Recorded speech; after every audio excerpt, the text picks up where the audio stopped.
প্ৰথম সাহিত্য অকাডেমী বঁটা লাভ কোনে কৰিছিল? যতীন্দ্ৰনাথ দুৱৰা। প্ৰথম অসমীয়া ছপা পুথিখনৰ নাম কি? আসাম বুৰঞ্জী। জ্ঞানপীঠ বঁটা বিজয়ী প্ৰথম অসমীয়া উপন্যাসখনৰ নাম কি? মৃত্যুঞ্জয়।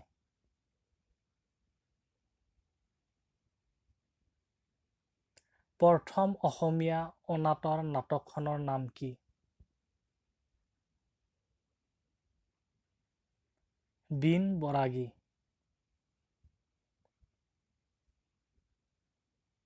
প্ৰথম শিশু উপন্যাসখনৰ নাম কি?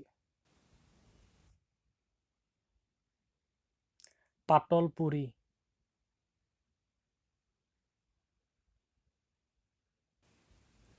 প্ৰথম অসমীয়া বাৰ্তা আলোচনী কোনখন?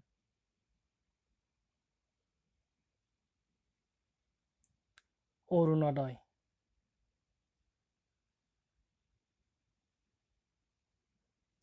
প্ৰথম শিশু আলোচনীখনৰ নাম কি?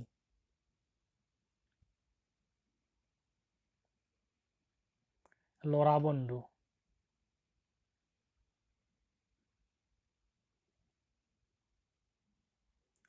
লক্ষীনাথ বেজবৰুৱাৰ আত্মজীৱনীখনৰ নাম কি? মোৰ জীৱন সোঁৱৰণ।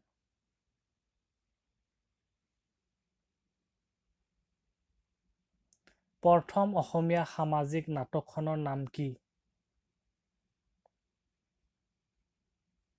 ৰাম নৱমী।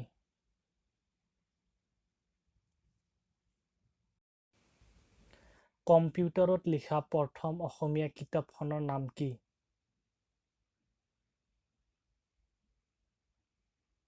মই প্ৰেমত পৰিলোঁ।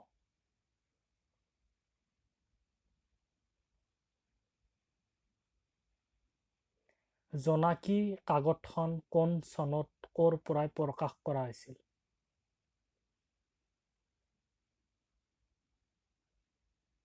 1889 চনত কলিকতাৰ পৰাই প্ৰকাশ কৰা হৈছিল।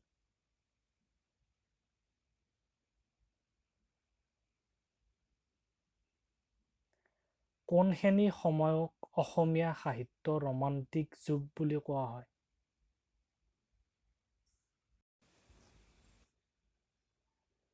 1889 চনৰ পৰা 1940 চনলৈ।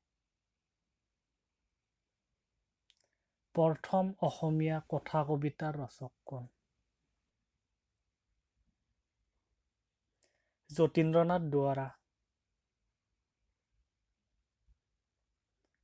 প্ৰথম অসমীয়া ৰোমান্টিক কবিতাটো কি? বনকুঁৱৰী। তলৰ কোনখন হেমবৰুৱাৰ কবিতা পুথি নহয়?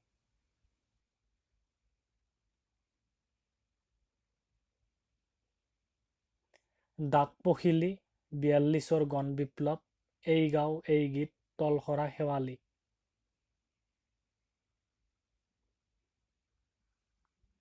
তলৰ হেমবৰুৱাৰ কবিতা পুথি নহয়, তলসৰা শেৱালি। বন্ধুসকল ভাল লাগিলে চেনেলটো ছাবস্ক্ৰাইব কৰিব আৰু লাইক কৰিব।